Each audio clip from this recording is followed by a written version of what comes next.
Hello, welcome guys. Today in this video, we're going to show you how to turn on night light on Windows 10 PC or laptop.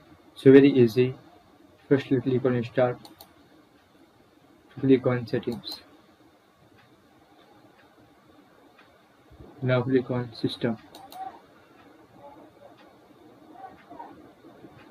Click on Display. And here option Night Light Settings.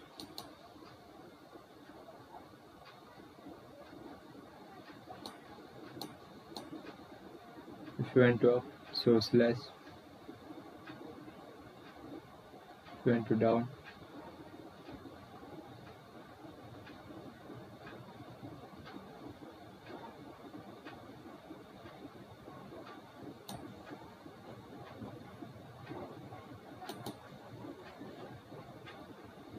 if you want to turn on, so slash to on position.